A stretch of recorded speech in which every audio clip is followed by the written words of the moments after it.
Straight from the Mayor's Mouth, with Matthew Dickerson from Dubbo Regional Council.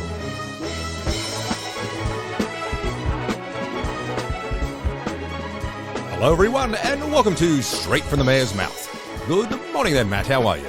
Pretty good, and I'm pretty excited because tonight when we're doing this on Sunday night, we've got our annual Councillor Christmas function, and I always like to... the annual Council Christmas function. Now, last year you did the Frisbee, didn't you? Is that right? That's right. It's not called Frisbee, though. It's called disc golf. It's not called Frisbee golf. It's disc golf. There's my bad. I just haven't played enough to understand the small level of logistics involved. We had some experts come along, thank you very much to them last year, and they taught us about disc golf and made sure that it was called disc golf. Yes. And even in past years, I used to do some cricket matches. We actually had some matches we did. Some of them were Dubbo City Councillors versus O-Rock Councillors. Oh, okay. And they were quite fun games. The concept that we put together for those ones was that it was like a T20 match with a bit of indoor cricket rules. So everyone got to go. That's one thing I love about indoor cricket. That, yes. Everyone gets to go. T20, you could just have two openers go out there and score lots of runs. Yeah. So we combined the two where you were out there for a certain number of overs and you rotated, etc. So that was good.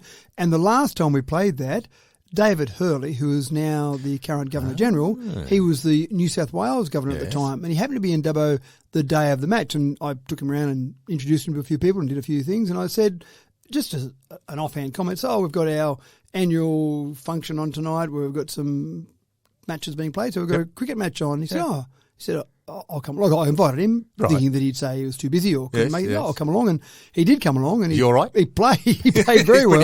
And he did say that he used to play a bit of grade cricket back in Sydney in his younger days. So I was very impressed with that. So down 125k an hour outswings or something, was he? He was batting, actually. And he's a good batter, okay. Displaying and he was still in his suit and set his dress shoes on out there on the turf pitch. Wow. So he played very well. But tonight we've got the darts on. So we're playing some darts. Now, luckily, councillors all get on well together because having sharp implements around councillors, if they didn't get on well together, might be a bit ugly. We've all got darts. And, of course, we have significant prizes. I'll reveal next week what the prizes are. Right. But these are highly sought-after prizes we've got for our okay, dart all right. event. So it's very competitive. There was a lot of competition last year in our disc golf, and I'm sure it'll be just as competitive. Did a certain Matt Wright win last year? Was that the end result? Who won last year? Well, I can't reveal anything. I just don't think it's fair on councillors to be revealing that. What goes on the bus stays on the bus. If you've heard that rumour about Matt, then you can... Oh, he'll tell me anyway. That's right.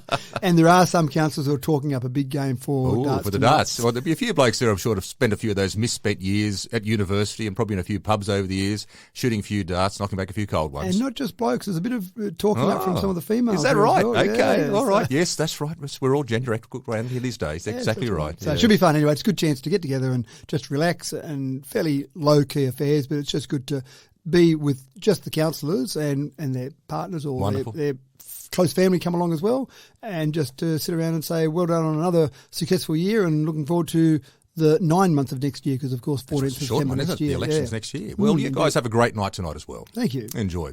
So, look, just in regards to the first little question I want to sort of talk to you about today, in the first area of focus, during the week there was the official opening of the RFS Aviation Centre of Excellence.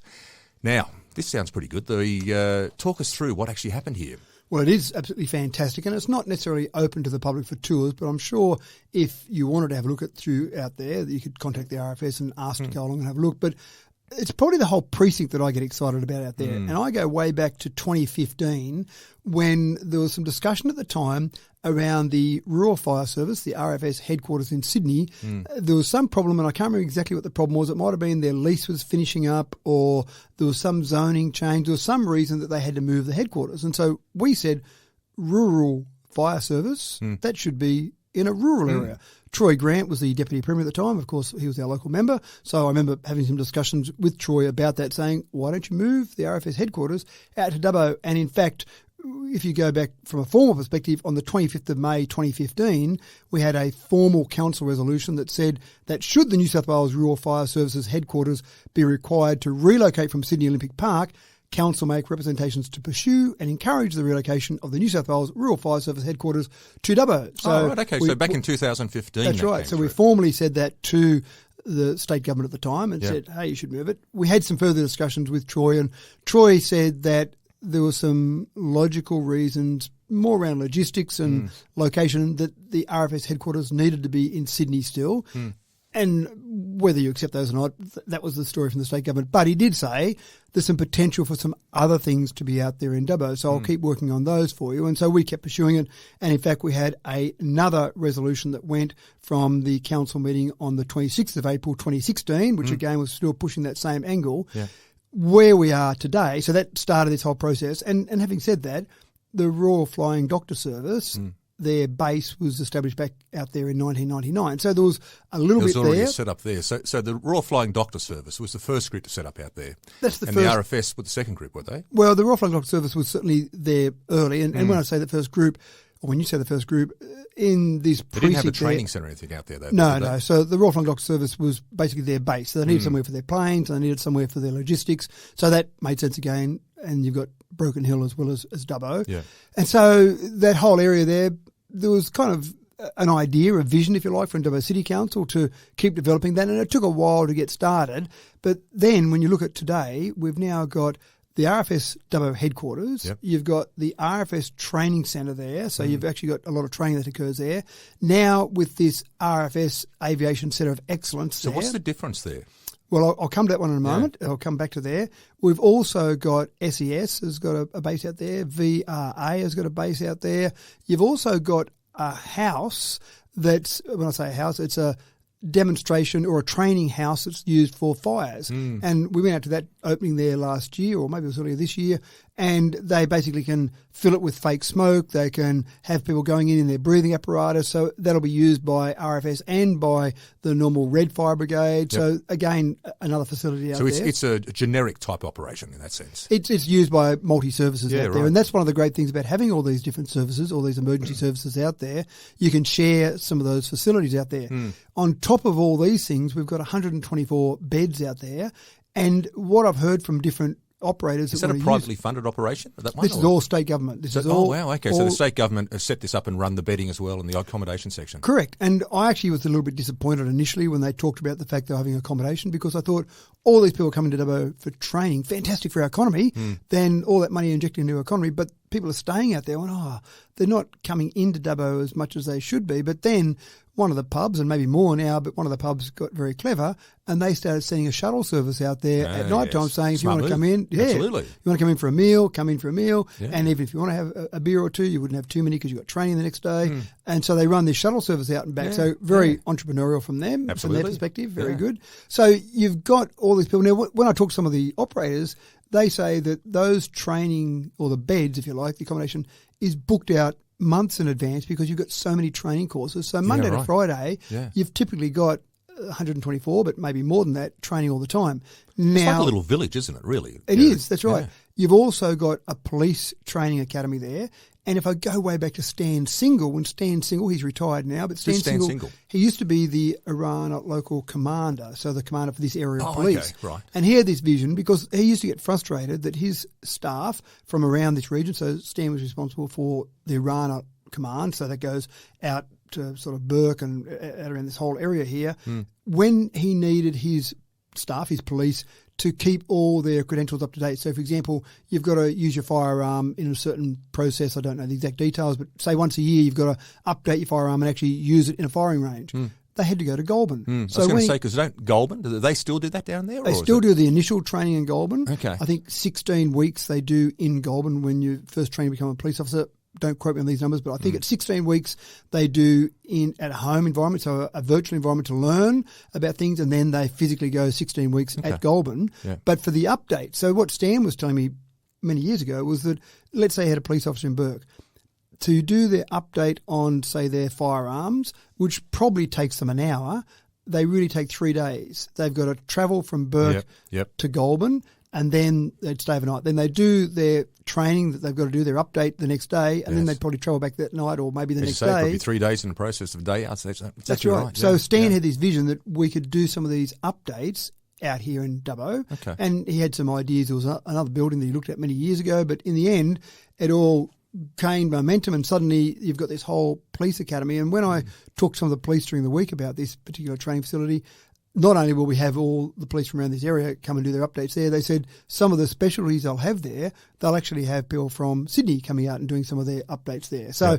I don't know enough details about that yet because it hasn't opened. That's still under construction. Yeah. But the RFS... It's very exciting though, isn't it? When you think about it. That's right. The RFS Aviation Centre of Excellence is an area where you can do some training. And I've been out before to have a look at it during the construction and then during the week when the opening was on. But one of the examples one of the RFS staff gave me was, he said when he did his training and they were doing things, for example, learning how to winch people up into a helicopter. So you're out on the fire ground, you're stuck, you're surrounded by fire, so they send a helicopter in to rescue you. You've got to have a winch operator, someone that then gets on the end of that winch and goes down and picks you up and collects you and brings you up. It might just be a costly exercise if you're hiring a helicopter every day to sort of come and do that. Well, I think it's somewhere in the vicinity of $1,000 an hour while that helicopter hovers, plus the risk. So they might put it that's right.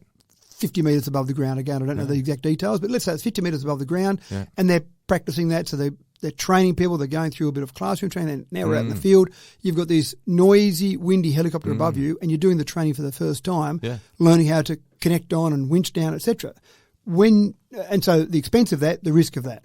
When you now look at how they'll do the training, what you've got is a couple of things that are very clever out there at this Aviation Centre of Excellence. The first thing is a huge stand that you actually go and get hooked onto as a winch, and it winches you a metre or two above the ground. Is this an indoor facility type Indoor setup? facility, that's right. So if something goes wrong there, then you might fall a metre and you might hurt your ankle or sprain your ankle. You're not going to die falling from that. No, but you can do that multiple times. Wow. And obviously you're not spending a lot of money having a helicopter hovering above the ground. And then you move over to another section and you actually have the cabin of one of the helicopters they use, and you put a VR headset on, and you've got the same winch wire. So then you sit in the cabin and you look down, and I put the VR headset on. It's pretty impressive. You look down and you're looking at as if you're winching someone up, and you've got the winch wire in your hand. So you're doing all the things you would do in the copter, and then get used to that. Just like I say, this is a tourism attraction, to be honest. I wouldn't mind going out there and paying a few bucks to do this. Well, you're probably right. They're not designed for that, but you're probably right. It's fantastic. So you've got all that training. So they told me now what they'll do with their recruits is they'll put them through all this training indoors where it's safe, where it's very inexpensive to run. Obviously, it costs money to set it up, but inexpensive to run it.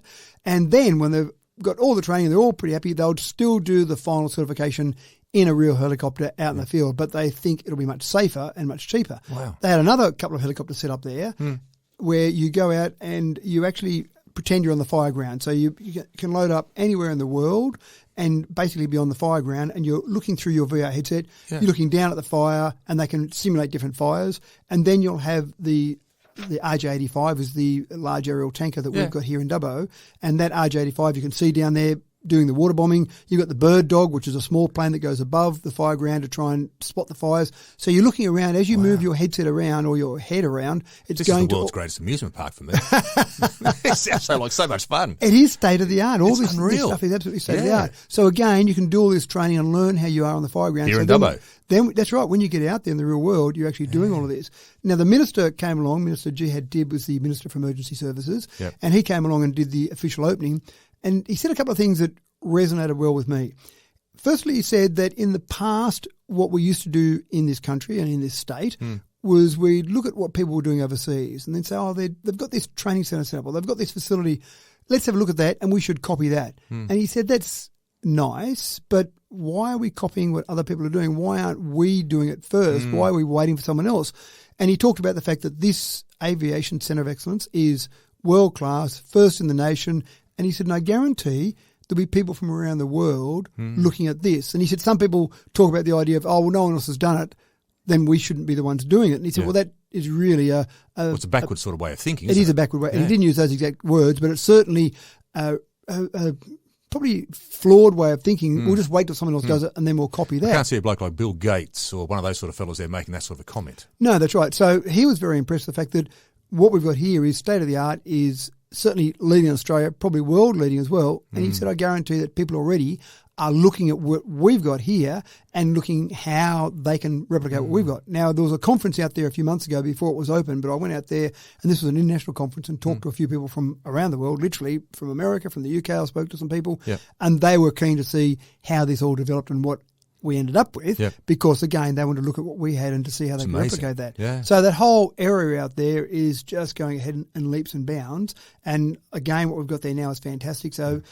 on the back of it said that Royal Flying Doctor Service back in 1999, and there was an RFS district headquarters, I think 2008 that first opened, but it really started to gain momentum from 2015 when things started to change quite quickly there with all of these different training components. I'm actually in discussions at the moment with another emergency services, which I can't talk about yet, but already we're in discussions with another bit of land out there where essentially they want to develop some of their further training as well. So all very exciting, all things I think that we should be very proud of in Dubbo, but more importantly, it's bring people on a constant basis into our economy. Oh, it's wonderful. Now, yesterday, Matt, you had the privilege, I'd suggest, in regards to this situation, to go out on the invitation of Commissioner Brenton Charlton, who would be involved with the VRA Rescue of New South Wales here, to the official launch and commissioning of some new rescue vehicles and enhanced specialist rescue capabilities. The modern world with some of these vehicles and things that they have now, it must be so impressive to see what's out there right now, especially when it comes to this type of stuff, where they're out there sort of saving and helping us out to do our level best every single day, but they're out there saving the planet, saving the world and saving us from fires and disasters and all the rest. Well, the personnel, one of the quotes I often hear when I attend these functions is that the personnel we have there are incredibly brave and doing some wonderful things for fellow humans, and a lot of these people are volunteers. But the quote that I often hear is that while the rest of us are running away from an event, these guys are running, guys and girls are running towards an event. That's exactly, it is, because you see a fire or you see an incident that happens, everyone goes, quick, get away, and we all run away, and these people are saying, right, let's go. That's and see my what reaction. we can do. Yeah, exactly right. And so, and Brenton Charlton, he's relatively new in this particular role as Commissioner. I've met Brenton a few times, and I'm quite impressed with Brenton. He's certainly doing a good job with the VRA and really trying to modernise the VRA. This has started as a volunteer rescue association. Then you do often have volunteers running it and doing it in their spare time. It's professional, but I think what they're trying to do is really lift the level of professionalism in it. And you want to give them the best vehicles and the best capabilities to actually to do their job effectively too. Yeah, that's right. And there's a great example actually out at the RFS Training Centre, which we've just been talking about. There's an old fire engine out there, an old RFS fire, I'm not sure if they're called fire engines, but fire truck. And you look at that, and I've talked to some of the people who are using some of the modern trucks there, and they look at this old truck and they go, wow, how did those guys fight fires? It was the best at the time, but going back many years. So obviously our new vehicles have got some great capabilities. And again, this is this whole process where you're just constantly seeing updates, constantly seeing new devices, new vehicles. I find it quite fascinating. And I always say at these functions that I love the technology on here. I think it's fascinating. I hope it's never used. Yes, of course, yes. It will be used, and that's the unfortunate part. And VRA, when there's a car accident, for example, you've got first people out there. a lot of the time, aren't they? That's right. Yeah. They're doing rescues. They're pulling people out of cars. They're looking at some pretty horrific situations. But the times that we rely on some of these services, and that's the thing that gets me. If I'm going to have an accident, an incident, a disaster, an emergency anywhere in the world, then I'd prefer to have it here than anywhere else. I don't know anywhere else in the world that has the same capabilities that we've got here. Particularly after our previous conversation as well, the amount of training that's going on in this area and the amount of people that's in this area right now who are fully trained to do this sort of stuff is amazing. Yeah, that's right. So anyway, have a look out. You'll see some of those photos of some of that new equipment. I'm sure that'll be in the media this week, and just see some of those new vehicles and some of the new rescue capabilities there. Quite impressive. Sounds good.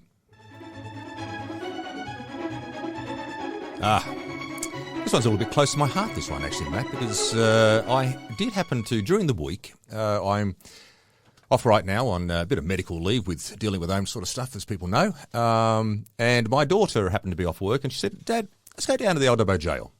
Let's go down there, because they're having a launch right now in regards to a lot of new cool things that are happening down there. There's a new touchscreen, and there's a new... I suppose like a 3D rendered digital map with video and audio that's all part of it now as well. And so I said, yeah, let's rock and roll. So let's go down there and we'll check this out. Now, the reason I do have a bit of a vested interest is because actually I happen to be one of the little actors in there in the back there, and so I was pretty keen to see how I came up on the screen. I think I've lost about 10 kilos since that, because I must admit I had a bit of extra weight back in those days. But it was fantastic. My goodness. And I happened to see you down there. You're down there as well, obviously, as part of the launch. What did you think of it? Well, I was part of the launch, but I didn't get asked to be in the videos. I'm a bit jealous that you got asked to be in the videos. I think you had to be over 105 kilos at the time, I think. And you're nowhere near that. Well, I didn't actually get to see, I haven't seen the videos yet. Right, I'm keen to have a look at those. But there was a few things happening on the day, and I did see you there, and I'm keen to see and hear more about the actual videos that you did. Yes. But very briefly, there were a couple of things happening at the same time. There's a new exhibition there. Now, keep in mind, people that live in Dubbo Regional Council local government area can get into the jail for free. Isn't that a big point that we probably need to push more? Yeah, so Dubbo people out there, you get in for free. 2830, you get in for free to well, go to it's the more jail. than 2830. It used to be called Prisoner 2830. Oh, right, yeah, but yeah. now that we've got Wellington part of Dubbo, of course, that's right, it's called the Inmates Program. So it's the Dubbo Regional Council Inmates. I like it, it's good. And exactly as you found when you went down with your daughter, you just show that you're living in the Dubbo Regional Council LGA, and they say, come on in, sir. Now, that was something an idea that we came up with back in old Dubbo City Council, because we actually looked at how many people came through from, in those days, 2830. There weren't a lot, because most people had seen it at some stage, so they didn't keep going through. And I remember talking to our staff at the time saying, well, if we let people in for free from Dubbo, it's not going to hurt our income that much. But what it might do is people might be encouraged to bring their friends along. The VFR market, the visiting friends and relatives tourism market in Dubbo, typically is worth anywhere from, say, 30 to 35% of our overall tourism. Okay. So the idea of this, when we first started years ago, and it was one of the ideas I came up with to help boost our tourism back when I was mayor before, was people come along and, why don't we go down to the jail? Yep. I've been there 10 times in the last year, but it doesn't matter. I get in for free each time, but I'll take you in and show you around. Yes. What a great thing to be able to do. The other thing is, when you've got a new exhibition like we've got now, I encourage people to go along and have a look at it. You can go for free. Look, I had the pleasure going back, probably would be 4 years ago now. I was over in America, San Francisco, and went and did Alcatraz. Right. Alcatraz, of course, for those people who don't know, they must really be under a mushroom and know about Alcatraz, but of course it's a prison island, a very famous prison island. Al Capone was out there and these type of things. So some of the inmates, it's probably the main reason why it probably gets the interest it does. Now, the thing that amazed me about Alcatraz is that it is the #1 government-based tourist attraction in America. #1 in America. In America, it's number one. Statue of Liberty doesn't beat it? No, it's #1. Alcatraz. Wow. They were saying the fact Alcatraz is #1. It's the biggest one that people go to, and it's absolutely chockers. Like there's boats going back and forth with hordes of hundreds on it all the time. It's an amazing place to so and see. But the thing that struck me about Alcatraz is that when you go around Alcatraz, no one speaks because you have these little audio booklets on. So you put the audio headset on, and you go around, and no one speaks. Just listen to the audio. When you walk around, though, it's not very interactive. You walk around, you see the cells, you look inside, and you see where the Birdman was, and you see the escape scenario of the famous from the movie, and you get all of that. It's all very cool, but it's very eerie, of course, because no one speaks. The big thing I find, though, when we come back here to Old Dubbo Jail, and this is when I went through the other day, and it really struck me, it's almost like a boutique version of Alcatraz. And it has, right now, an incredible level of interactivity in it. And this is the big things you don't get at Alcatraz. You can actually go down the Old Dubbo Jail, and you can go and you look into the cells. Now, at Alcatraz, you can only look into the cells. They've got all the things set up there, and they've got where the guys were doing the paintings, and they've got where they had the room where the guy escaped. But you can't go into it. You can only sort of look to it through the bars. Old Dubbo Jail, they've got all the interactive stuff. They've got the beds they've got set out there. They've got people trying to climb through escapes. You can walk around it. You can actually go into the cells. And I found that was quite amazing. I didn't realise that was the case. So it's very interactive from that perspective. You add now this 3D interactive guide, which has little videos. So you stop in little places. You do a little download on your, on the phone, and you get the little map up there, and you wander around. You follow the map. You press the button, there'll be a little audio file for where you are, or you press a button, there'll be a little video file of where you are. And again, it's incredibly interactive because you're getting to actually be in the space. You can walk around, you can touch the things, most things anyway. You can be in there and sort of check it all out and watch the little video, listen to the audio file. Very different to Alcatraz. The other thing, of course, is the big new 3D... What do they call it? No, sorry, the touchscreen. Touchscreen there in the hangman's quarters is extraordinary. It's quite eerie anyway just to go into there. And now when you go in this touchscreen and you press on the different faces and the stories come up, and it's magic. It's as interactive of any sort of stuff you've seen anywhere in the world. So, for Dubbo locals, who may sort of think, it's just the Old Dubbo Jail, so we've been there for years. No, guys, I can tell you now, this is a really boutique, interactive, fabulous facility that we've got here. It's world class. It's as good as anything that's out there of that type of nature. They won a number of silver awards in the last little bit. I'm backing the fact that they're going to win a gold award next year. So your video, tell me more about your video. So Well, that's probably why it's going to get the gold award. That's obviously. So the videos, so when you click on again, I haven't done that yet, and I do apologise, but when you click on the video, are you enacting scenes that might be like a scene as if you're in the jail back in the last century or the century That's before? exactly right. Like I'm basically playing the part of a warden there, the warden of the jail. Right. And so I'm there pretending the fact that I'm the warden and there's a new prisoner who's come in. So I have to sort of go through that first process of inducting the prisoner into the jail. Right. And so it's me dressed up in uniform, the old day sort of stuff, and there's the guy who's the bloke who plays the prisoner, and he's all dressed up in his actually more of a suit because you just come straight from the courthouse straight into there to go to the place. But you're actually in the room. This is the great thing is you actually stand in the room where the video takes place as well. Right. And that again sort of adds to the interactive nature of it. Yeah. And so the history of the jail is fantastic. What I find fascinating is 23rd of November 1849 was when, of course, Dubbo was declared a village, gazetted a village. 1847 was our first jail. So 2 years before we were even a village, we had a jail. It's amazing, isn't it? That jail there, actually 8 people were hung. Most people are aware of that. 1877 was when the first person was hung, through to the last person in 1905. Wow. But what's fascinating is that people were still using that as a jail, or our community was still using that as a jail, as a normal jail, up until 1966. Wow. That means people not a lot older than you and I that live in our community were here when that was a real, normal, operating jail. Yeah. In 1966. So it's quite fascinating. And you go into some of those cells, like we were down there the other day and it was probably about 36 degrees. There's no air conditioning in those cells. Yeah, and you're going, oh my God, how do you survive in this place? Yeah, and so 1974 it was turned into a tourist attraction. Is it right? Yes. And which didn't take long from when it was stopped being a jail. And so we've got our 50th anniversary next year. But the other part that I thought was worth mentioning is the new exhibition there, which is called The Life of Crime, Portraits of Repeat Offenders. Is this the one that Chris has done? Correct, yeah. So Chris Animat has done a lot of the research for this, and he's actually employed by Council, but he does some fantastic work in the background. I think 17 years he's been working there, so he really loves He's very the jail. passionate still about it, Chris. Absolutely. Now, he went and did a huge amount of research and found repeat offenders and found photos as they went through the jail system. Because typically what was happening is as they entered the jail system, they take a photo. Right. And then the next time they enter the jail system, they take a photo. Yep. Now, again, we're talking about very old days, very old photos, and people didn't take as many photos. The stat I read recently was that with digital cameras now, we are taking more photos each year, dramatically more photos each year with digital cameras than we have in the entire history of film photography. Is that right? Yeah. It would not surprise, yeah. That's right. So obviously he didn't have a lot of photos back then, but when you look at these, and so what Chris went out and did was he found prisoners that had gone through Old Dubbo Jail. They didn't have to go to Old Dubbo Jail every time. They had to have been there at least once, and then found photos each time they entered a prison. So there's multiple photos of some of these repeat offenders, and you look at how they've aged much quicker than maybe the years. So you look at some photos that go, that photo, wow, he's aged between those two time frames, and it might be 2 years apart or 3 years apart. Yes. So there's an exhibition there. I suspect that, and that's in our temporary exhibition space, I suspect that once we've put that exhibition on for a period of time, there'll be other centres across the state that will be very interested. There might even be some other jails that might want to have it as part of an exhibition there. Yeah. So that's part of it. But Chris has also put together a book which does the same thing, shows some of these photos and fabulous. how these people are aging through the time. So that's absolutely worth looking at, absolutely worth going and seeing that new exhibition and buying the book. The touchscreen that you mentioned there, so there's another area called the Gallows Gallery. Right, yes. And these are all the people that were on death row. 32 people were on death row. 8 of those were hung.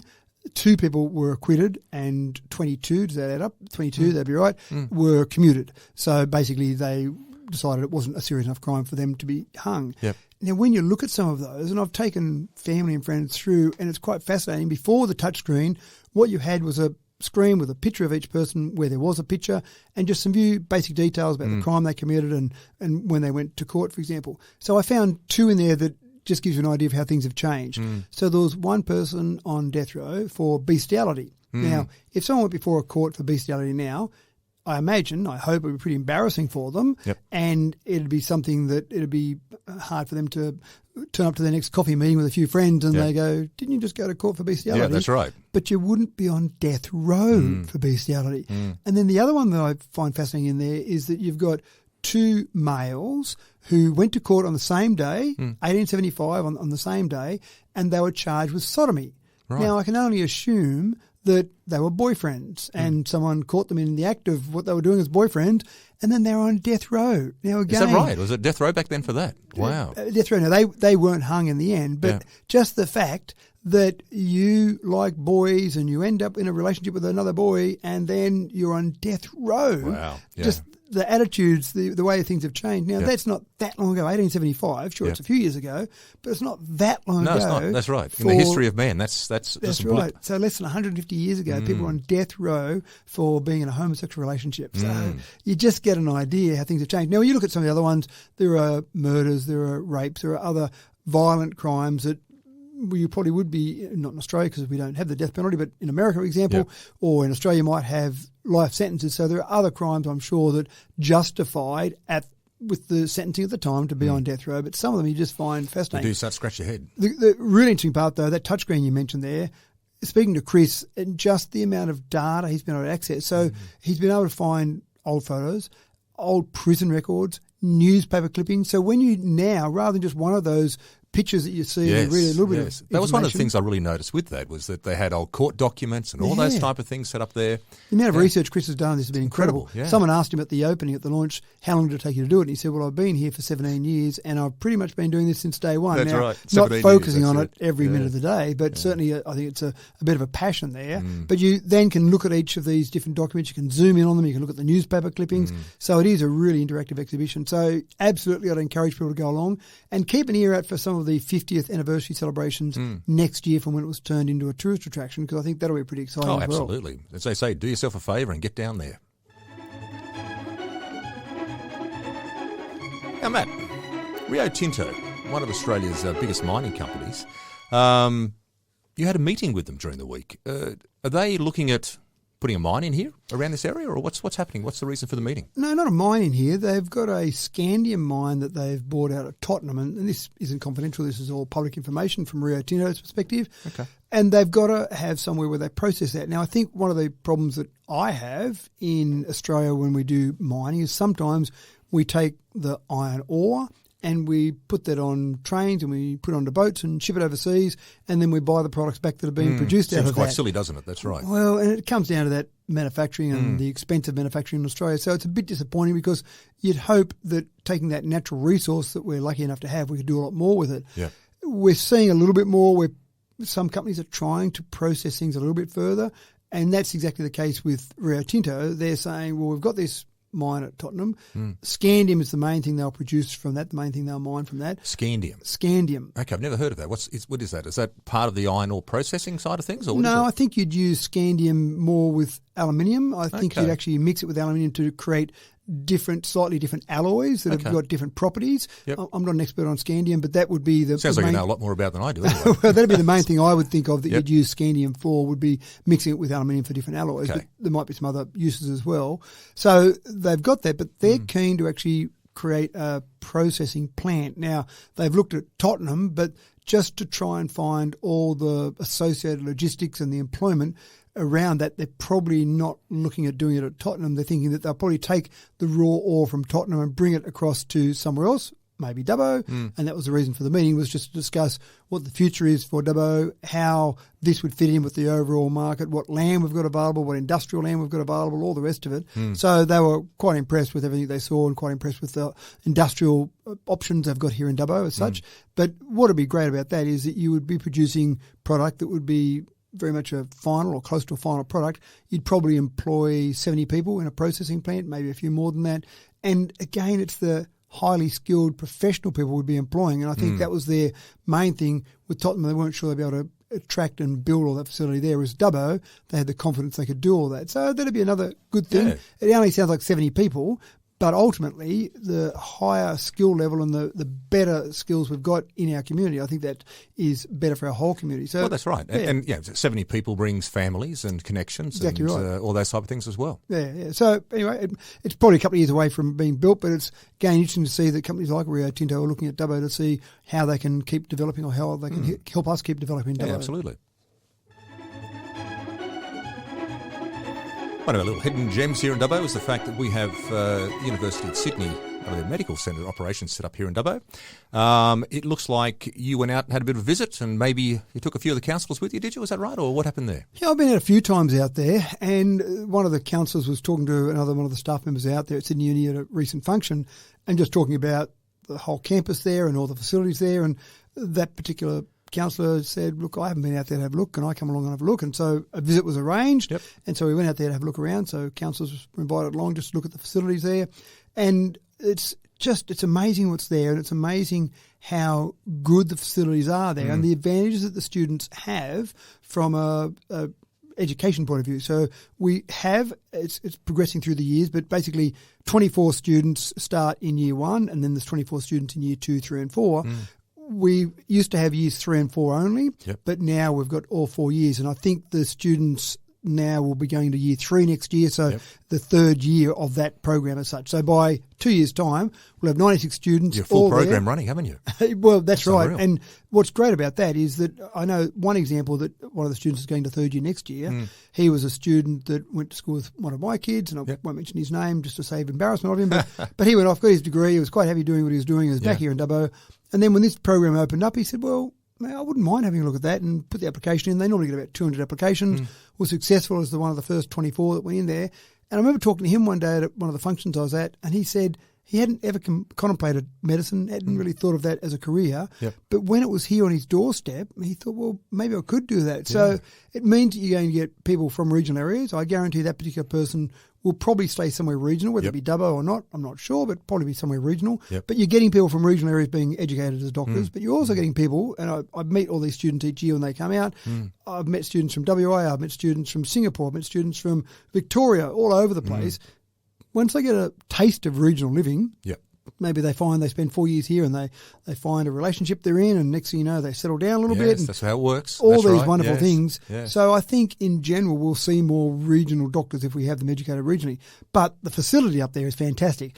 And I spoke to one doctor, one of the professors up there, one of the people, the lecturers, and he was saying that when they started their degree, back when he did his degree initially, they were given a cadaver, and that was it for your degree. There's your person. Here's Jimmy. You keep him through your whole degree. As we're working on the bones and the leg, then that'll be what you'll cut apart and work on Jimmy. And as you're working on the stomach, you'll cut that apart. So you basically have this relationship with your own cadaver through your entire degree.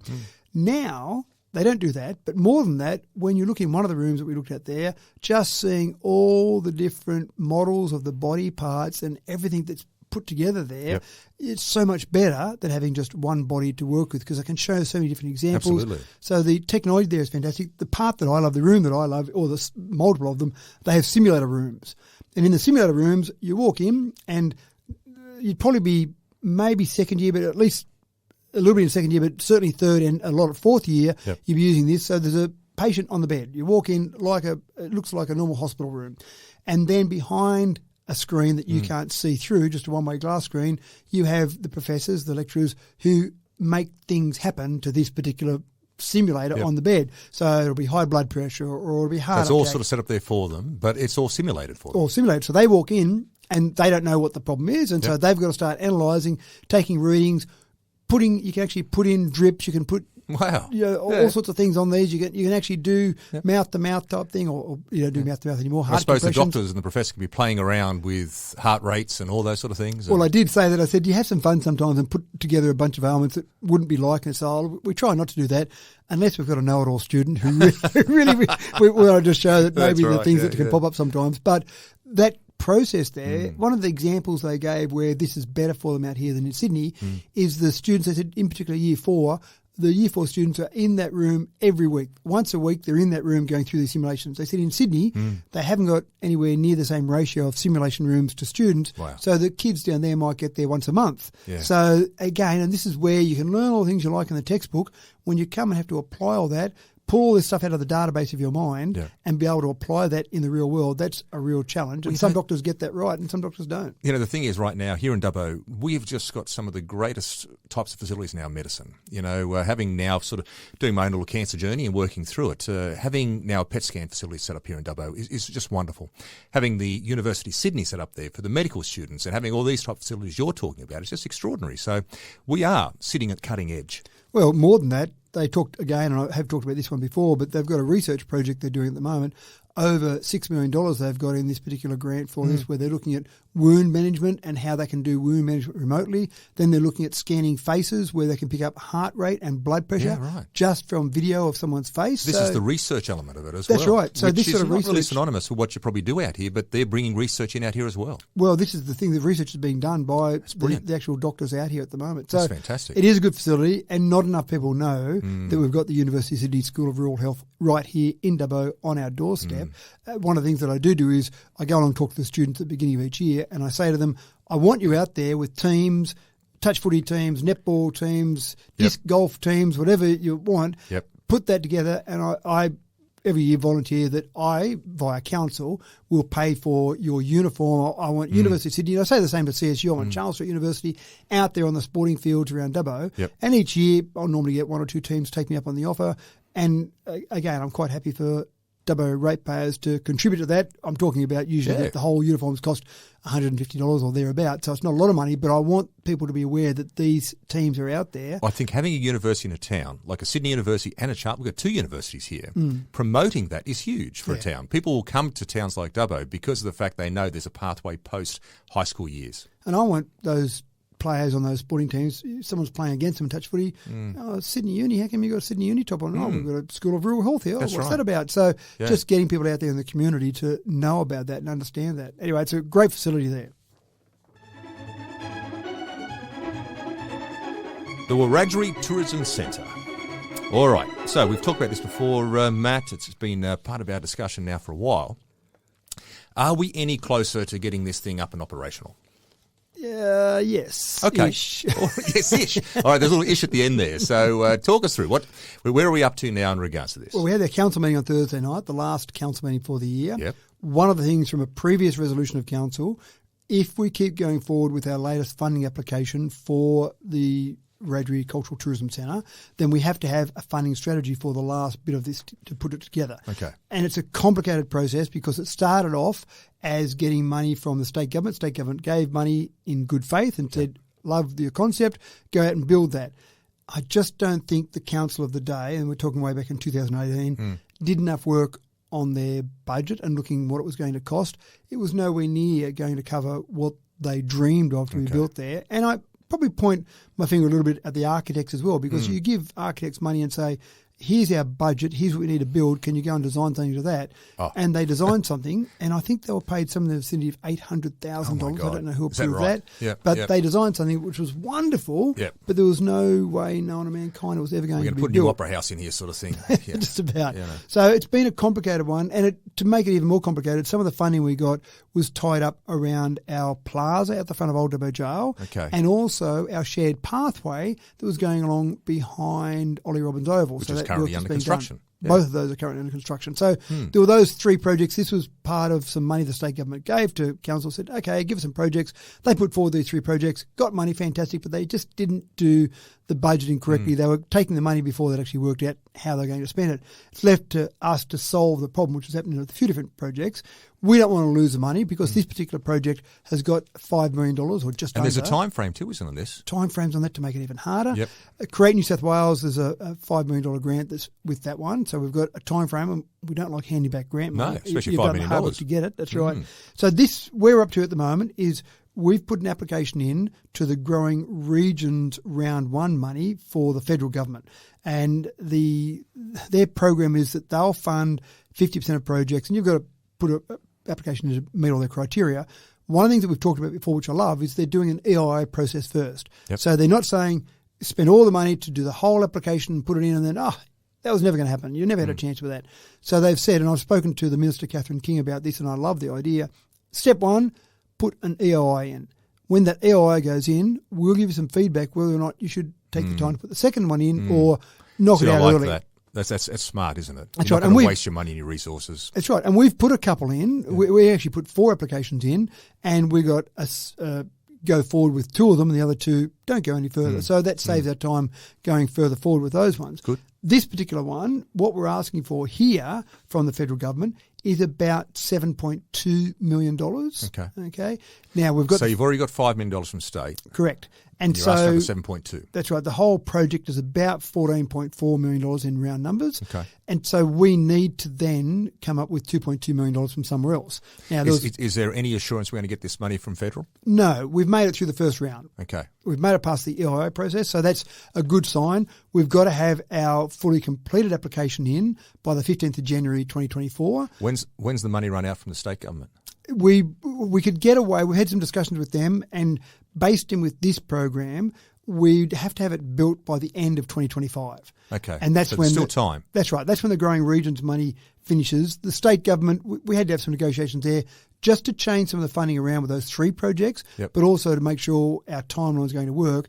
So essentially, December 2025, we've got to have it all completed by. We think, there's no definite date on this, but we think the federal government will make an announcement by about March, maybe middle of March, whether or not it's been successful. Okay. If it is, then we've got to have everything ready to go because it's a fairly tight timeline for a big build, a big project. So with your expression of interest, do you have to have an architectural plan set up for that as well? Well, the EII was really some basic information. The next application will basically have a lot more detail in it, including our QS, the quantity surveying in terms of how much it's going to cost. The DA is being processed by council at the moment, so there's a lot more things happening at the moment. Okay. But we did have a previous resolution that talked about making sure we've got a funding strategy in place. This is from council's funding? This is from our perspective. Yep. So we need to have some way of saying... You're talking about $2 million roughly. $2.2 million, that's exactly right. So we've got to have some way of coming up with that. Now, there's a fair bit of debate about this at the council meeting, and there was some discussion at the council meeting about whether or not we should hold off on this, not go forward with it, and see if we get the federal and the state government to pay for the whole thing. And in the end, councils decided not to go with that because we think if we could get this money from the federal government, we think that's a pretty good outcome. Yep. I think it's a long shot to say that we'll have a $15 million, $14.4 million facility 100% funded by state and federal. There's not many of those operations around. No, and so I think if we did wait for that, we'd really be saying we're not going ahead with this project because it's unlikely to get the whole thing funded. Well, you already sort of said the fact there's state government runs on 50-50 basis a lot of these projects. Well, no, federal, this one's... It's federal, sorry, federal, they want to do the 50-50. Yep. And the other thing is I think suggests that both federal and state like to see local contribute. You know, it's almost like we want to assist you, but we want you guys to be contributing as well. Yep.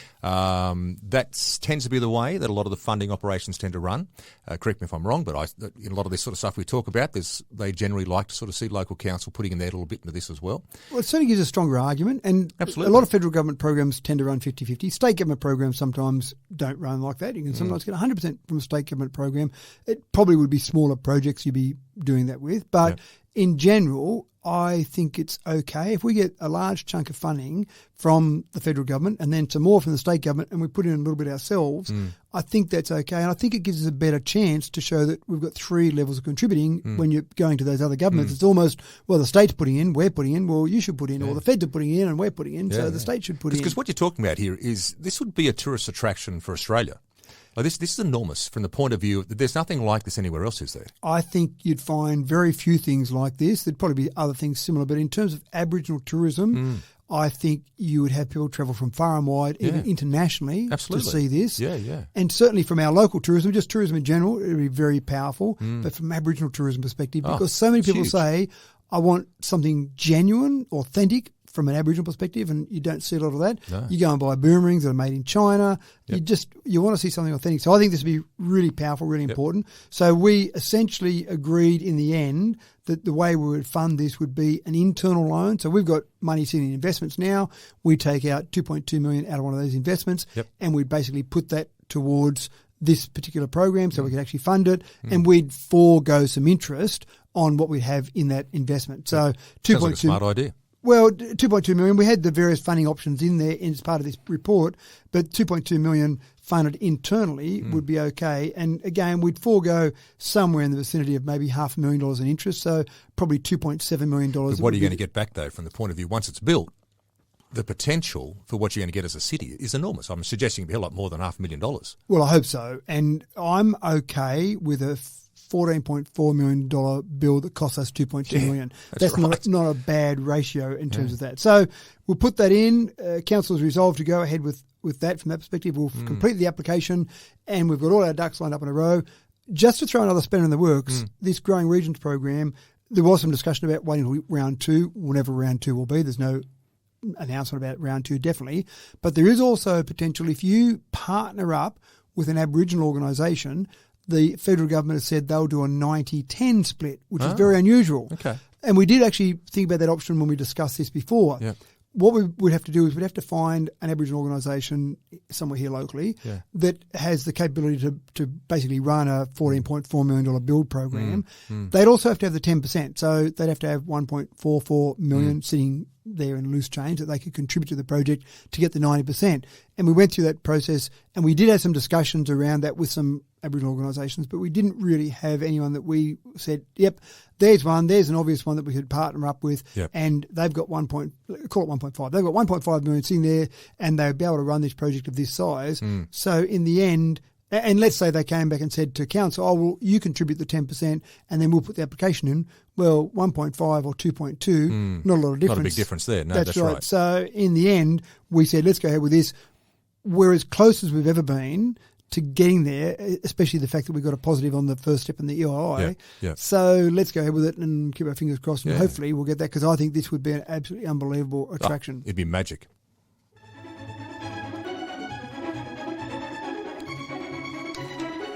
Now, Matt, it's an interesting little one here. One of the councillors during the council meeting, put forward a question of notice in regards to the 3D printing block. I can only imagine that did this council have some concerns in regards to what's happening over there at the 3D printing block, or as I like to refer to it as the whiz-bang toilet block? No, council doesn't have any concerns at all. Council's quite happy and quite comfortable with it, and very impressed with the whole process. One of the councillors did bring forward. So we've got this part of a council meeting. Every council's got this concept where you can have questions on notice. So you might have a notice of motion where you want to make a change and do something, but you might want to just highlight something in the community. And a way you can do that is by having a question on notice. A councillor submits that, enough time for the staff to actually generate an answer that's got all the information about it, and then that goes to a council meeting just so the community's aware. So, for example, a couple of questions here I'll read out where the questions came from a councillor. First one was, with the design of the 3D printed toilet block, was consideration given to a design that incorporated separate individual cubicles with doors that open directly to the outside rather than to the fully enclosed building with a single common access for each of separate male and female areas? Because there's been some talk around about the 3D printed toilet block being, in inverted commas, old style, and the new style are single cubicles. So that was one of the questions. The next question was it established if it was possible to 3D print an amenities block with separate individual cubicles with doors that open directly to the outside? So again, that single cubicle concept. And then also asked, regarding the likely layout of the soon-to-be replaced amenities block in Victoria Park, because we're doing one there, is the preferred design separate individual cubicles, again, that cubicle design, or a solid fully enclosed building with a single common access, etc. So focus on those couple of areas. The staff responses, and again, these come to council. It's not something you debate the responses. We take the response at a council meeting to be factual. We assume that our staff are not making up answers. They've got the questions on notice. They've had time to research it. So in essence, the answers that were given to those questions were that, first of all, the original expression of interest indicated that the contractor could supply design and layout for the actual toilet design. So the contractor could have come forward with a single cubicle or the one that we've got over there. And the select tender scope of works required the structure have a minimum of 5 female cubicles, 2 male cubicles, and at least room for 2 people to stand up with urinals, and a disabled toilet. There was no specific requirement in the tender for individual cubicles. Now, keep in mind, if you remember, the last council put this budget forward for this particular toilet block, and the budget they had was $300,000. We spent slightly over that. But if it was down that path, it would have been more expensive. I'll get to more of that in a moment. With the next question was, yes, it was the answer from our staff. Yes, it was established that it was possible to have a design where individual cubicles with doors that open directly to the outside could have been done with 3D printing. The design for this would have exceeded the project budget. Right, because it would have been bigger, I suggest, and it would have been probably a hell of a lot more. I don't know, what's the sort of the phrasing? They say the cost effectiveness would have blown right out. Exactly right. And that's the problem. When we specify 5 female, 2 male cubicle and stand-up urinals, you'd put all that into single cubicles, you end up with a much larger footprint. That's a big operation. It is, isn't it? Yes, That's right. Yes. And that much larger footprint, then also you end up with a lot more expense. So we were trying to stick to a budget. So you could 3D print. So it gets confusing. People out there saying, oh, they 3D print a toilet. It's not single cubicles. Well, it could have been single cubicles. You can 3D print whatever you want. You can print single cubicles or the design we've got over there, but it's much more cost effective. What was interesting at the council meeting was that one of the Wellington councillors stood up and said the single cubicles that have been created or erected back in 2019 in Cameron Park in Wellington, and again I'm paraphrasing here, but are a disaster in the Wellington community because they used to have the style of toilets where you walk in, you'd have multiple cubicles for male and female, and they would have buses that would stop there in Wellington, and people would get off the bus and they'd go to the toilet there, and then they'd go into some of the shops and they'd spend some time in Wellington. And they said once the single cubicles were built there that replaced the old one, so they took multiple toilets and replaced it with a single male, single female and a disabled toilet, and then buses stopped and they found there was a line-up outside these toilets. Absolutely. Because it's not just going to the toilet part that's an interesting part of that whole concept. Yep. Because when you go into a single cubicle, the basin's inside as well. So you go to the toilet with the door closed. Yep. You're then washing your hand with the door closed. So you can't have people using the toilet while you're even in there. That takes a lot longer to do all of that. And then you come out and then the next person goes in. Yep. So they said they had buses stopping and there were these lineups of people and then buses don't stop anymore. So we've had a number of questions. I certainly have had a number of questions from people in Wellington saying, can you please build another toilet in Cameron Park because these ones here aren't doing the job. Now, remember that these ones cost about $300,000 in round numbers as well down in Cameron Park. So you've got a similar cost, about $310,000 I think it was, and that was back in 2019. Yep. So again, building prices have gone up a lot more. So you've got fewer toilets and you've spent more money, again, from a budget perspective. And it boils down, doesn't it, like in regards to intent and purpose? What's the intent and purpose of building this? Well, obviously, Cameron Park scenario, the focus, I'm assuming, must have been, we're going all out for safety factors must have been the case. But they forgot about, I suggest here, how that works in the feasibility of people actually coming in and the usability of it for things like the buses and the people coming in there to do their thing. So getting back to this in regards to this situation here, is council then thinking about, with the new toilets they're looking at building, are they looking at then considering going with a single toilet use for the other one, or would they go with the current design? Well, the answer that we got from the staff in this question that came through, that staff are currently developing a community engagement program for the project. The program will be undertaken early 2024 and will create the opportunity for the community to provide feedback and input on designs in line with our budget and cost-benefit analysis of options. So essentially, you'll be looking at some feedback from the community. Do you really want single cubicle or would you prefer more toilets? Yep. And I'm a bit confused. Some of the commentary I've heard around the single toilet versus the ones we've got there is that safety of kids going to the toilet. Now, I've got male and female children and they're all adults now, but when they were younger, you'd go to the toilet. And I know that when we'd be at the toilet, we would go and if I had my daughters with me and they were young enough, I would just take them into the male toilet with me. If my wife was somewhere with my son, then she'd just take him into the toilet with her.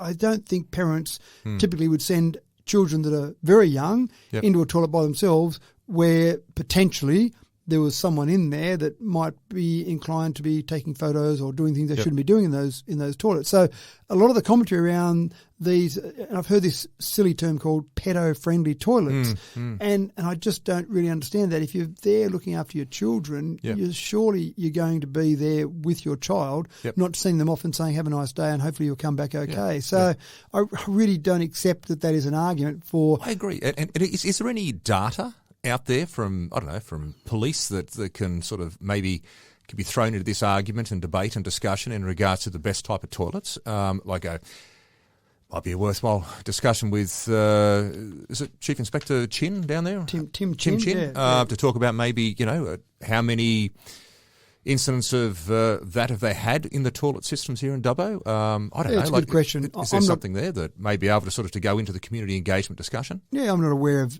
any of that. It's a good question for us to ask the police as part of that engagement process. But one of the questions that was asked during the week from the media to me was that, is the public toilet, do we have a public toilet policy about standard designs? A single cubicle is going to be our standard design going forward, or the design that we've got at the Lions Park? And essentially, our toilets that we build are built that comply with all the relevant standards and all the kind of building codes as such. The main one is the disabled toilet, Australian Standard 1428.1, which is a design for access and mobility. And I even saw questions about that where people said the disabled toilet, the entrance isn't wide enough for the disabled toilet. And, of course, it's... It'll have to meet a standard. It does, and, of course, we're going to build it to that standard. It's actually wider, it's 70 mil wider than the standard. Yeah. So it's silly stuff like that goes Commentary around. And facts are two different things, aren't they? Yeah, that's right. So I don't see any issue with those toilets. I've never really had that issue when people are going there and taking photos in toilets because they're that open style. People go to lots of places and do things that are wrong. I don't think this is really encouraging them. So to me, it's been questionable, the whole process, the whole debate. There's been some little cracks on there as well. But when it was first built, one of the things we talked about was that concrete will crack. Let's leave it for a while. And then we'll paint that at some stage in the very near future. Yep. That was always the concept there. Let's see how it goes. Let's see how it settles. That's right. Let's see how it settles and see how it performs. And then at some stage in the future, we'll paint it. But once we paint it, you won't even see those cracks. They're hairline cracks. They're not structural cracks. But it's a bit like the RFS, Aviation Centre of Excellence. When the Minister said, we're leading the way, just because it hasn't been done before doesn't mean you don't do it. Yep. You say, let's lead the way. And I've heard some people say that because no one else has done 3D printing in this nation, we shouldn't be doing it. Well, that's an absolutely flawed argument. Absolutely. It's done in all sorts of places around the world. There's no reason we shouldn't be doing this here in Dubbo. And I think nothing wrong with being an innovator. Absolutely. Council Code of Conduct. Now, during the council meeting, the quarterly report came through in regards to any complaints against councillors, and pleased to say there's been zero to report. Zero to report. It's an interesting process, this reporting process. Part 11.1 of the procedures of the administration of the Model Code of Conduct says that you need to report each year on complaint stats that come through to council. Okay. And as councillors, we actually said, well... So you table that at the meetings, do you? That's right. Once a year, that's all councillors across the state. But one of the things that we talked about at council is, well, that's not good enough. We think the community should know more regularly than that. Let's get this report on a quarterly basis. So this latest report that went through to council was, and the quarters aren't lining up with financial years or calendar years. Yep. The first quarter is September through to November. So September, October, November is the first quarter. And so we do it on a quarterly basis. So the year, if you like, goes from September, the 1st September through to the end of August. So this is all reports, even vexatious ones. This is the problem. And this is the problem that I have. When you have the report, you'll get a table as part of the report that says how many complaints were received, how many of those were referred to the conduct reviewer, how many have been finalised at the preliminary assessment stage, how many investigated by conduct reviewer, how many had outcomes of investigations, how many were reviewed by the Office of Local Government, and then how much did it cost us. Yeah, so they're all the fields that you've got to have in this report that goes through. You could try and make a council look bad, and you could go and lodge 50 complaints. And even though they were ridiculous, vexatious, had no basis at all on them, we would see in the column complaints received 50. And then people would say, wow, that council, they're terrible they're not bunch, going very that mob. good, are they? Hey, look at them. Yeah. So I don't love the idea that the number of complaints received is reported. Ones that maybe were referred or ones that you had outcomes from, that type of thing, I have no problem with that at all because at least it's gone through a process. But just to say that they were reported, to me, is a bit disappointing. Yep. As it turns out, in the first quarter of this year, September, October, November, then there were zero complaints received by council in terms of code of conduct. So that's great. That's good. Yeah, well but done. It could change next That's quarter. That's right. Yeah, exactly right. Next quarter, you could get 20. Who knows? Yeah, that's right. Yeah. And then we'd have those various stats. We'll talk about those in another 3 months' time. Yeah. It's an interesting little one. The Dubbo Regional Sports Council Playing Field Improvement Fund. It looks like council's come to a decision here that they're going to financially support some of the sporting groups in town on a 50-50 basis in regards to any, I suppose, additions they want to do to buildings or infrastructural work or whatever I suggest. I'm imagining there's some sort of proposal process they go through to try to access these sort of funds. But talk us through it. What's happening here? It's been going for some years. It was actually stopped during COVID. Some of those funds that were put towards this were put towards COVID-associated work that needed to be done, but it's back and running now. So essentially, sporting clubs, sporting associations can apply to the Dubbo Regional Sports Council, but it's the funding that comes from us ultimately, and they can apply for 50%, up to 50% of a project they're doing towards some sort of project on a sporting facility, and then that project effectively or that upgrade is still our asset. So it So might if they want be. to put a new canteen facility or something like that, or That's right. upgrade their kitchen. And the thing I like about it is it's that 50-50 concept that we Yeah. talked about before. So you're actually getting some contribution from the sporting club and some from council. It's still council's asset ultimately, so it still goes towards improving that, but it lets clubs go out and improve things if they like. We've only got $20,000 in the budget annually for it, so not a lot of money there, but we had 3 applications, and we don't always do it in 2 rounds, but we had 3 applications that came to just over $10,000, so we'll do a round 2 now. Yep. But the 3 that we got, one was from the Dubbo City Junior Rugby League Association, and they want to do some repair of the portable grandstands at the Apex Oval outer field. So again, Okay. good for Dubbo, good for Junior Rugby League, so that's fantastic.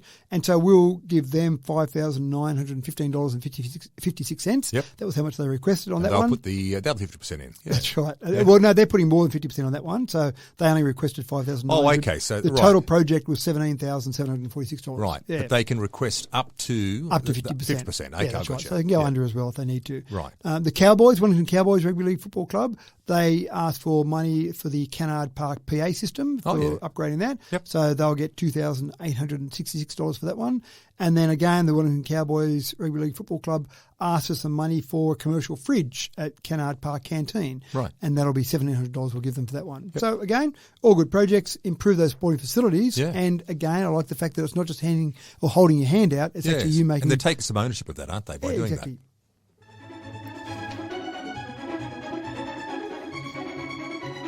Now, this one, again, the local government remuneration, you've got to sort of slow down in saying that one, Remuneration Tribunal 2024 Annual Review. What's this about? This is a request from the Local Remuneration Tribunal to say, give us some feedback. How are we going? How are we doing the job in terms of setting the range of allowances? So who is this group in sort of in layman's terms for people? It's a tribunal that sets how much councillors can be paid with different councils and the range of amounts that you can be paid at those various councils. Right, yeah. So they're asking for feedback. Sometimes some councils said, you're not paying councils enough, can you give us more money, which sounds a little bit self-serving. One of the things that I've struggled with forever has been the fact that the tribunal gives a range of allowances for councillors, depending on the size of the council, and then it goes to council at a council meeting to make a decision about how much we are paid. Are you happy with your pay this year? Actually, I'd like a little bit more. Yeah. All right. And Well, let's go back to them, ask for a bit more. One of our councillors pointed out the fact that we are so concerned about making sure we don't have conflicts of interest, making sure we declare anything, making sure we leave the room if we've got any conflict. You can't get much more of a conflict than saying how much you're get paid. personally going to be paid. This seems to be a government thing across the board, though, doesn't it? Like state does the same thing, federal does the same thing as well. They seem to vote on how much they want to get. Well, no, they do go to external tribunals. Oh, did they? Yeah, and I always thought it was typically- internally done through a vote. No, they typically set the amounts they give the power to an external tribunal Right. to set those amounts. Okay. Which kind of happens here, except they then bring it back to council. And if a councillor wants to be a bit of a hero and make a name for themselves, then they say, I'm voting against that wage rise, assuming the majority of councillors are going to vote for it. They still get the wage rise, so they can look like a bit of a I hero. get both. That's I right. get the glory of standing up for the common man, but also get it as well. That's Yes. right. So it does seem a bit unfair to do that. So there was a process to put a submission in. So we took that through to council, and basically our submission said, we'll say, I've got to actually send it off yet, but the decision was only made on Thursday. But the decision was, please take any decision about how much councillors are paid out of the hands of councillors. In other words, you're the tribunal, you make a decision, and then that's just the wage. End of story. That's how it works in the real world, so to speak. You know, that's right. We all in that sort of case. They turn around, and they say, "Radio, there's been a 3% wage rise this year, and that's it. You're going to get that." Yeah, exactly right. So I don't know whether they take much notice of that. It's been that way for a long time. They might get more than one council putting a submission in along those same lines, but certainly that was our request. Don't give us the decision to make. It's always a bit tough. And it's probably not good governance to say, councillors, how much you want to be paid? As you said, I'll have some more things. Yeah, that's exactly right. Now, this one's, it's interesting to sort of come back up again. Now, this is in regards to the old Dubbo Bowling Club. And this was the link there with the RSL and council, and how that council there was a land swap sort of deal that took place. It's been back on the table again now. I'm assuming here, as part of this discussion, that council has brought this back on to maybe look at it as an option to possibly purchase the area, which is the old Dubbo City Bowling Club. Is that correct? Yeah, and it's interesting. You go back to the land swap you mentioned there.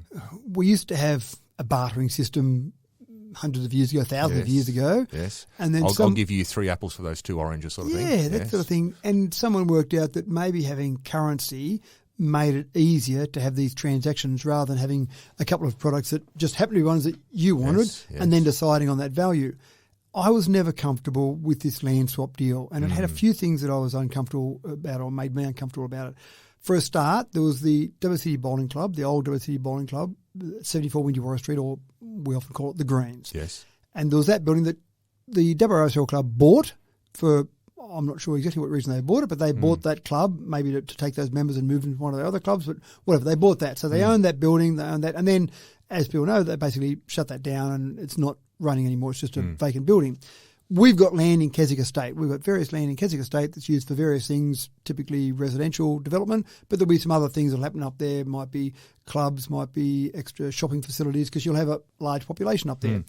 The last council made the decision that the parcel of land that the RSL Club wanted to build a new, smaller club on was just the same value as the Greens, the old Dubbo City Bowling Club. So those two just had to be identical value, so they entered a contract to swap those two. So council could have 3 apples and 2 oranges deal. Yeah, that's right. Council would have the Greens and the RSL Club would have the piece of land up at Keswick. So that's the first issue I have, is that, are you sure those two are identical in value? So that's why we have real estate agents and land valuers and all. New South Wales Land Valuation Group and all that sort of stuff. They put value on these things. They do, but also the value of something is what someone's prepared to pay for it. That's the ultimate value. Well, that's true too. That's right. So that was the first problem I had, that the two values happened to be identical. The second problem I had was that there didn't seem to be a strategic reason to buy the Greens. When council bought that, what were you going to do with it? Well, it seemed like a good spot next to the Western Plains Cultural Centre, around number 2, number 3 oval there, across from number 1. So that seemed like a good enough reason, but I didn't ever find a business case for that. And even if you're doing a swap, there's still a cost associated with that. What did you pay for that? Well, you pay for it whatever that other land was worth that you owned previously. So buying things without some sort of strategic reason, I'm talking about big things here, we're talking about things that are worth potentially millions of dollars. Yeah, absolutely, that's right. So that was the second problem I had with it. The third problem I had with it was just plain silly. They did the contract, they did the land swap, but they made it conditional on a whole bunch of things happening at Keswick, which were going to cost council more money. So they're talking about part of a road construction that had to be done for that. They had to do some zoning changes. So there are a whole range of things that council had to do, which incurred more costs as part of that whole deal. So and then if these things weren't done, there was the option to renege on the deal.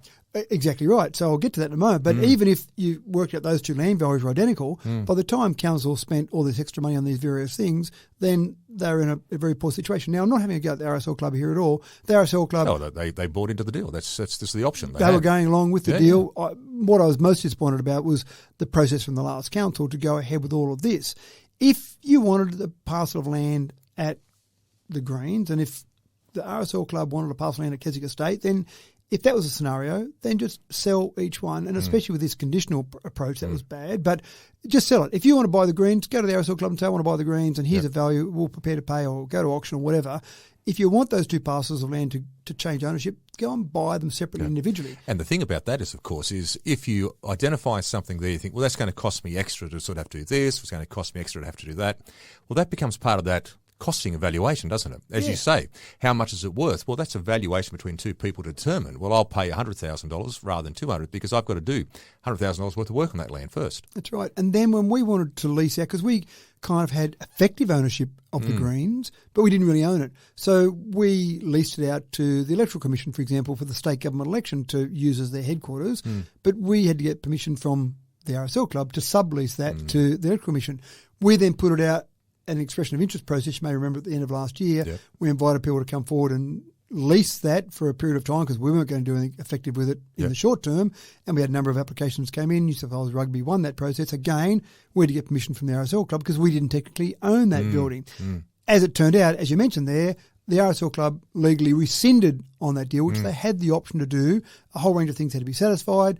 Ultimately, the RSL Club, in analysing that block of land after they'd started this process, found some things on that block of land that would make it more expensive for them to build their club, and they went, we don't like it anymore. So we'll give it back, thanks. Yeah. Which was their right and option to do. No problem from a legal perspective, and no problem the way the contracts were set up. But again, I would have felt very uncomfortable the nature having of how it was set up in the first place. That's right. To me, if there was a land swap, if you're doing that, you just say the land swap occurs on this day. End of story. The deal's completed. Yep. It dragged on 2020. This was entered into. It dragged on till this year before it was finally rescinded. And again, if you want that parcel of land, you just buy it, and you buy it knowing all those things that have got to happen with it. So having all these conditions on it sounded hairy to me from the start. Yeah. So that's rescinded. That deal is off the table now. Finished, completed. End of story. So now, if we want the greens, then we can go out and buy it if we can pay enough money for it and all the rest of it. The RSL Club have got an expression of interest process out right now to go and make application to purchase the greens. So essentially, council, and this is part of the confidential part of the council meeting, so I won't talk about the individual value or the individual discussions, but the outcome of that was that we will submit an application in that EI process to buy the greens. Now, again, whatever we want to use it for, how we might use it strategically, all those questions in there again. I won't talk about the confidential discussion, but ultimately we'll offer a value. If the RSL Club accept that value, then we'll purchase their greens, and that's done. As far as Keswick's concerned, what the RSL Club there, that's a separate argument, a separate discussion, and that's how it should be. It shouldn't be, the two shouldn't be intertwined or linked in any way, shape or form. Yeah. So I suppose based on that then, so the RSL Club, from the sound of things, they don't really have a business plan set up right now for the greens area. No, I don't think they want that. I don't think they need it. It's basically they'll get rid of that at some point in time in the near future via that EOI process, and they'll sell that and move on. Okay. Well, Matt, that's been another big program, and of course it's time now for your Limerick of the Week. So, what are we looking at this week? I thought of you appearing in the videos at the Old Dubbo Jail, so I couldn't help doing something about the Old Dubbo Jail, because I do think it's quite special. It is. As we talked about, it's incredibly special, this setup. So this week it's all about the Old Dubbo Jail. So here we go. And remember that the Life of Crime is what the new exhibition's called, and what the book is called as well. So, Life of Crime at the jail does portray many repeat offenders from yesterday, their stories untold with expressions quite bold, revealing lives that sadly went astray. Oh, very nice. Well done. Well, mate, this is my last little program for this year. I wish you a Merry Christmas, and to all the listeners out there, a Merry Christmas as well. I've thoroughly enjoyed it. Until next year, everyone, you take care. And best of luck to you going forward. Thank you, mate.